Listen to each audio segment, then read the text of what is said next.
जय श्री कृष्णा फोटॉन्स। आज का हमारा टॉपिक है रिप्रोडक्शन। ये चैप्टर हम लोग काफी दिनों से छोटे छोटे शॉर्ट्स के फॉर्म में पढ़ रहे थे, जबकि ये चैप्टर बहुत पहले पढ़ाया जा चुका है कोचिंग में। आगे हम बात करते हैं रिप्रोडक्शन क्या है।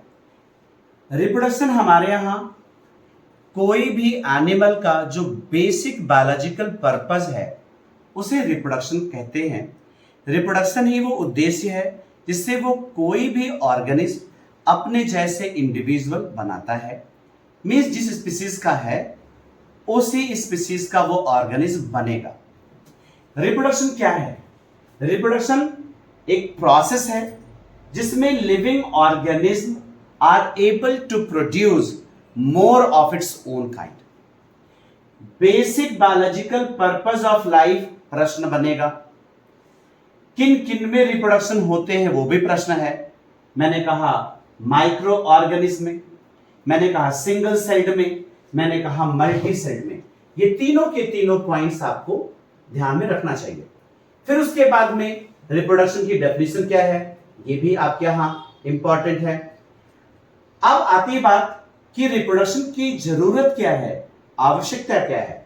One thing for the continuation of life, आप हैं, आपकी आने वाली पीढ़ियां भी रहें, तो इस कंटिन्यूएशन के लिए ही रिप्रोडक्शन है। उसके बाद में preservation of the species.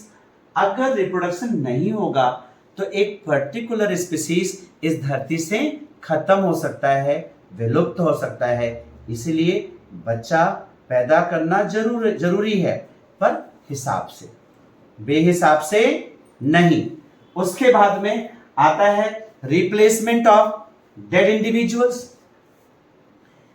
Replacement of dead individuals में क्या है, जो खत्म हो गए उनको रिप्लेस करके नए इंडिविजुअल्स को लाना। एक तीसरी नीड, चौथी नीड है आपके यहां रिप्रोडक्शन होगा तो इवोल्यूशंस होंगे, और जब इवोल्यूशंस होंगे तो more and more individuals of different varieties, बहुत अच्छी वैरायटीज के आप प्रोड्यूस कर सकते हैं।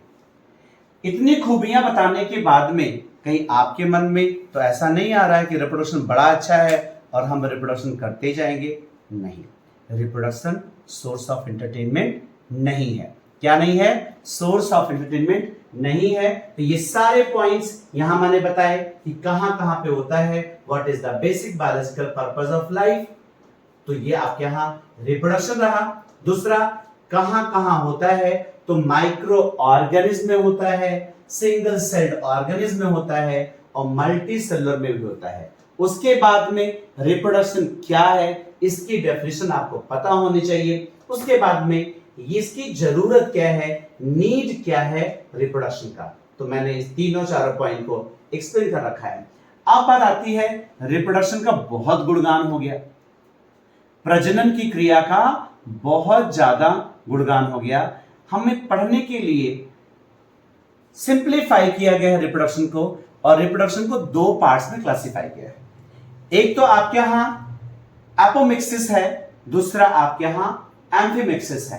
एपोमिक्सिस मतलब एसेक्सुअल रिप्रोडक्शन एंड एम्फीमिक्सिस मतलब सेक्सुअल रिप्रोडक्शन। जो एपोमिक्सिस है उसमें केवल एक पेरेंट चाहिए, विवाह करने की आवश्यकता नहीं है। एक ही व्यक्ति पूरे खर्चे बचा ले रहा है, बच्चे पैदा कर ले रहा है। ठीक है, तो ऐसे ऑर्गेनिज्म जहां पर एक ही पेरेंट्स की आवश्यकता है वो है ऑर्गेनिज्म लोअर ऑर्गेनिज्म, और उसमें यूनिपेरेंटल है। क्या है? यूनिपेरेंटल। यूनिपेरेंटल है, अकेले हैं, तो गोनैड्स नहीं, गोनैड्स की आवश्यकता नहीं है। पूरा का पूरा बॉडी क्या है? रिप्रोडक्टिव पार्ट है। क्या है? पूरा का पूरा बॉडी ही रिप्रोडक्टिव पार्ट है। आप तो कितना खुश हो रहे हैं कि काश मेरे भी शरीर में हर जगह ऐसे ही होता। क्यों, ऐसा है क्या? तो यहां पे यूनिपेरेंटल गोनैड्स नहीं है। अगर गोनैड्स नहीं है तो कोई गैमीट नहीं है। गैमीट कौन सी सिद्धार्थ? एक तो स्पर्म और दूसरा ओवम। यहां पे कोई जेंडर नहीं है ना कोई मम्मा ना कोई पप्पा, तो यहां पे क्या है? कोई गैमीट नहीं, और गैमीट नहीं है तो कोई हैप्लॉइड नंबर नहीं, कोई हैप्लॉइड नंबर नहीं तो कोई मियोसिस नहीं, कोई मियोसिस नहीं तो कोई फर्टिलाइजेशन नहीं, और कोई फर्टिलाइजेशन नहीं तो अपने पेरेंट के जैसा ही ऑफस्प्रिंग होगा, और उसे बोलते हैं आइडेंटिकल ऑफस्प्रिंग का आना। ये एसेक्सुअल रिप्रोडक्शन रैपिड मेथड है मल्टीप्लिकेशन का, क्योंकि इसमें बहुत कॉम्प्लेक्सिटी नहीं है, तो इसलिए ये रैपिड मेथड और बहुत जल्दी से हो जाता है। दूसरा हमारे यहां ये लोअर ऑर्गेनिज्म में होता है, जिनके ऑर्गन्स प्रॉपर्ली डेवलप्ड नहीं है। जो लोअर ऑर्गेनिज्म हैं उनके पास में कोई सिस्टम नहीं, सिस्टम इन द सेंस जैसे रेस्पिरेटरी सिस्टम, सर्कुलेटरी सिस्टम, ये सारे के सारे सिस्टम्स नहीं है, वो लोअर हैं, और जो लोअर है उसमें कैसा है apomixis type of asexual reproduction को ही एपोमिक्सिस कहते हैं। और जहां पर फर्टिलाइजेशन नहीं है, जहां पर मेयोसिस नहीं है, वहां पर इवोल्यूशन भी नहीं है। तो कुछ ऐसे डिफरेंट वैरायटीज नहीं आएंगी, केवल और केवल वैसे ही चीजें आएंगी जैसे उनके पेरेंट्स थे। तो ये बातें आपके यहां बताई जा रही हैं। आता है amphimixis. Amphimixis is a sexual reproduction, ये बाई पेरेंटल है। बाई मतलब दो, यहां पे माता और पिता दोनों चाहिए। और ध्यान रखिएगा, हम जैसे ह्यूमन बीइंग्स में, हायर ऑर्गेनिज्म में जिनका पूरा सिस्टम डेवलप्ड है, उनमें ये आपके यहां amphimixis type of sexual reproduction है। और सबसे पहली बात, बाई पेरेंटल है तो उसमें गोनैड्स भी होंगे। गोनैड्स कौन से? मेल के लिए आपके यहां मेल गोनैड, तो मेल के पास में क्या है टेस्टिस, फीमेल के पास में क्या है ओवरी, ये आपको पता है। और टेस्टिस से क्या बनता है स्पर्म, ओवरी से क्या बनता है ओवा या ओवम, ठीक है ना। तो ये आपके यहां फॉर्मेशन हो रहा है। यही जब गैमीट आपस में फ्यूज करते हैं दोनों गैमीट, तब आपके यहां उसको हम फर्टिलाइजेशन कहते हैं। तो जो आपके गैमीट हैं वो मियोसिस की वजह से ही हैप्लॉइड नंबर होते हैं। हैप्लॉइड नंबर मतलब 2n से n का हो जाना।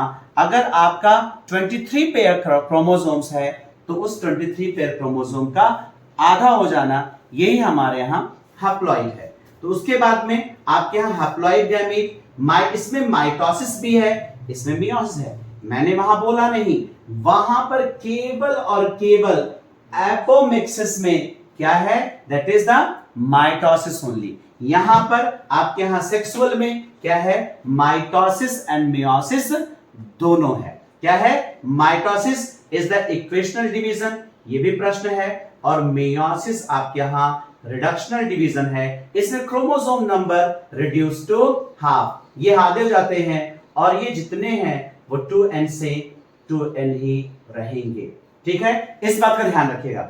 उसके बाद में मैंने कहा यहां आइडेंटिकल ऑफस्प्रिंग का फॉर्मेशन होता है, नहीं, यहां नॉन आइडेंटिकल, अपने माता पिता के जेरॉक्स कॉपी नहीं है, वो जेरॉक्स नहीं है, वो दोनों के कुछ कुछ क्रोमोसोम्स जो है पेरेंट्स से आएंगे 50% आपके मतलब मेल पेरेंट्स से, और 50% फीमेल पेरेंट्स से आएंगे। और ये स्लो मेथड है। क्या है, सेक्सुअल रिप्रोडक्शन स्लो मेथड है, और ये हायर ऑर्गेनिज्म में है। और यहां जहां पे फर्टिलाइजेशन है 2n जुड़ करके और 2n बना रहे हैं, और ध्यान रखिएगा एक n आया फादर से, दूसरा आया मदर से, और ये दोनों n से आपके यहां 2n बन रहे हैं, तो 50% वो फादर जैसा और 50% वो मदर जैसा, तो है ना इवोल्यूशन। तो जो हायर ऑर्गेनिज्म है उसमें आपसे प्लांट्स और एनिमल्स हैं, उसमें इवोल्यूशन है। क्या है, जहां पे सेक्सुअल रिप्रोडक्शन है वहां इवोल्यूशन है, और इवोल्यूशन ही हमारे यहां कॉन्टिन्यूटी के लिए या कह सकते हैं वेरिएशंस के लिए बहुत ही आवश्यकता है, इससे बीमारियां नहीं आती हैं। एक बात और यहां पे आती है कि ये आपके यहां लोअर ऑर्गेनिज्म भी सेक्सुअल रिप्रोडक्शन करते हैं। कब? जब अनफेवरेबल कंडीशन होता है। कब? जब अनफेवरेबल कंडीशन होता है तो लोअर ऑर्गेनिज्म भी क्या करते हैं? Sexual reproduction. इस बात का विशेष ध्यान रखिएगा। तो मैंने पूरी बात बोली, एसेक्सुअल और सेक्सुअल में एसेक्सुअल के पॉइंट्स बोलता हूं, फिर सेक्सुअल के बोलूंगा। यहां पे एसेक्सुअल में आपके यहां पहले यूनिपेरेंटल, सेक्सुअल में बाई पेरेंटल, एसेक्सुअल में गोनैड्स नहीं, सेक्सुअल में गोनैड्स की जरूरत है, एसेक्सुअल में गैमीट नहीं, जबकि सेक्सुअल में दो टाइप के गैमीट हैं, वन गैमीट मेल का, अदर फीमेल का। एसेक्सुअल में मियोसिस नहीं, फर्टिलाइजेशन नहीं, यहां केवल और केवल माइटोसिस ही है। यहां आइडेंटिकल ऑफस्प्रिंग है, अपने पेरेंट की जैसे रैपिड मेथड है, लोअर ऑर्गेनिज्म में है और इवोल्यूशन नहीं है।